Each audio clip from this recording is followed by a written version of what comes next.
ദൈവനാമം മഹത്വപ്പെടട്ടെ.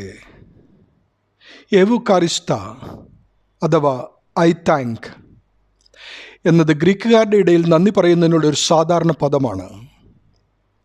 1 തെസ്സലോനിക്കർ 1:4, റോമർ 1:9 10, എഫേസ്യർ 1:16, കൊലോസ്യർ 1:4, ഫിലമോൻ 4 എന്നിവയിലെ പോലെ തന്നെ ഫിലിപ്പി ലേഖനം 1-ാം അധ്യായത്തിൽ ഈ വാക്കുപയോഗിച്ച് ദൈവത്തിന് നന്ദി പറഞ്ഞുകൊണ്ട് അപ്പോസ്തലൻ ഈ ഭാഗം തുടങ്ങുന്നു.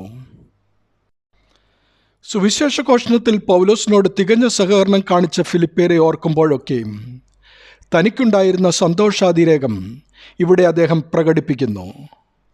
ബന്ധനസ്ഥനായി കിടക്കുന്ന പൗലോസിന് ഈ സന്തോഷ പ്രകടനത്തിന് അവർക്ക് വേണ്ടി പ്രാർത്ഥിക്കുക മാത്രമേ ചെയ്യുവാൻ കഴിയൂ. ക്രിസ്തു നമുക്ക് ചെയ്തിരിക്കുന്ന രക്ഷയനുസരിക്കുന്ന സ്തോത്ര ശുശ്രൂഷയാണ് വിശുദ്ധ കുർബാന. ഈ രക്ഷയെ ഓർത്ത് പരിശുദ്ധ തൃത്വത്തിന് ഇപ്പോഴും എപ്പോഴും എന്നേക്കും സ്തുതിയും സ്തോത്രവും അർപ്പിക്കുന്നുവെന്ന് വിശുദ്ധ കുർബാനയിലെ എല്ലാ പ്രാർത്ഥനയുടെയും അന്ത്യത്തിൽ നാം ചൊല്ലുന്നു. രക്ഷാനുഭവത്തിൻ്റെ ഈ സ്തോത്ര പ്രാർത്ഥന ജീവിതത്തിൽ യാഥാർത്ഥീകരിക്കുമ്പോൾ നാം ദൈവത്തോട് നന്ദിയുള്ളവരായിത്തീരുന്നു. സുവിശേഷ ഘോഷണത്തിൽ ഫിലിപ്പിയർ പൗലോസിനോട് കാണിച്ച കൂട്ടായ്മ 2 വിധത്തിലായിരുന്നു. അവർ പൗലോസിന് ഈ ശുശ്രൂഷയിൽ ആവശ്യമായി വന്ന സാമ്പത്തിക സഹായം നൽകി.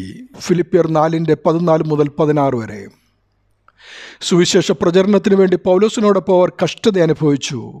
1-ാം അധ്യായം 29-30. ഇവ രണ്ടും പൗലോസ് കാരാഗൃഹത്തിൽ കിടന്നപ്പോഴും അവർ തുടർന്നു. അപ്പോസ്തല പ്രവൃത്തികൾ 16-ാം അധ്യായം 12 മുതൽ 40 വരെ. രണ്ടാമത്തേത് പ്രവൃത്തി പൂർണ്ണമാക്കുമെന്ന ഉറപ്പ്. നിങ്ങളിൽ നല്ല പ്രവൃത്തിയെ ആരംഭിച്ചവൻ യേശുക്രിസ്തുവിൻ്റെ നാളോളം അതിനെ തികയ്ക്കുമെന്ന് ഉറപ്പായി വിശ്വസിച്ചുമിരിക്കുന്നു എന്ന അപ്പോസ്തലൻ്റെ വാക്കുകൾ വളരെ അർത്ഥസമ്പുഷ്ടമാണ്. ഫിലിപ്പിയരിൽ നല്ല പ്രവൃത്തി ആരംഭിച്ചത് അവർ ക്രിസ്തുവിലുള്ള വിശ്വാസം സ്വീകരിച്ച് പിതാവാം ദൈവത്തിൻ്റെ മക്കളായി തീർന്ന മാമോദീസായിലൂടെയാണ്. മാമോദീസായുടെ ഫലമായി അവർ നല്ല പ്രവൃത്തി ചെയ്യുന്നതിൻ്റെ ഉറവിടം പിതാവാം ദൈവമാണ്. ഈ നല്ല പ്രവൃത്തി, അതായത് മാമോദീസായുടെ നൽവരത്തിലുള്ള ജീവിതം, ക്രിസ്തുവിൻ്റെ 2ാമത്തെ വരവ് വരെ തുടരുമെന്ന പൗലോസ് അപ്പോസ്തലൻ്റെ ഉറച്ച പ്രത്യാശ ഇവിടെ പ്രകടമാകുന്നു.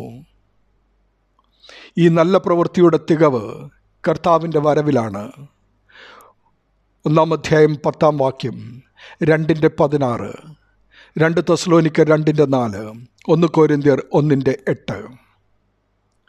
ഇതിൻ്റെ ആത്യന്തിക അനുഭവം കർത്താവിനോടുകൂടിയുള്ള ജീവിതം തന്നെയാണെന്ന് 1 തെസ്സലോനിക്കർ 4:17, 5:10 വെളിപ്പെടുത്തുന്നു. വിശ്വാസികൾ തമ്മിലുള്ള ബന്ധം സുവിശേഷത്തിൻ്റെ അടിസ്ഥാനത്തിലായിരിക്കണം. പ്രതിസന്ധികളിലും സന്തോഷങ്ങളിലും ദൈവരാജ്യത്തിൻ്റെ വേലയ്ക്കായി പരസ്പരം താങ്ങായി നിൽക്കുമ്പോൾ അവിടെ യഥാർത്ഥ കൂട്ടായ്മ രൂപാന്തരപ്പെടുന്നു. പൗലോസ് അവരെ തൻ്റെ ഹൃദയത്തിൽ എത്രയധികം ചേർത്ത് പിടിച്ചിരുന്നു. ക്രിസ്തുവിൻ്റെ സ്നേഹത്താലുള്ള ആഴമായ വാത്സല്യം കൊണ്ട് അവരെ സ്നേഹിക്കുവാൻ അവന് കഴിഞ്ഞു. ദൈവത്തിൽ നിന്നുള്ള രക്ഷാനുഭവത്തെ ഓർത്ത് ജീവിതത്തിലെ എല്ലാ സാഹചര്യങ്ങളിലും നന്ദിയുള്ളവരായിരിക്കുക എന്നതാണ് എവുകാരിസ്ത നമ്മെ പഠിപ്പിക്കുന്നത്. മാമോദീസയിലൂടെ നമ്മിൽ ആരംഭിച്ച ആത്മീയ ജീവിതത്തിൻ്റെ ഉറവിടം ദൈവമാണ്.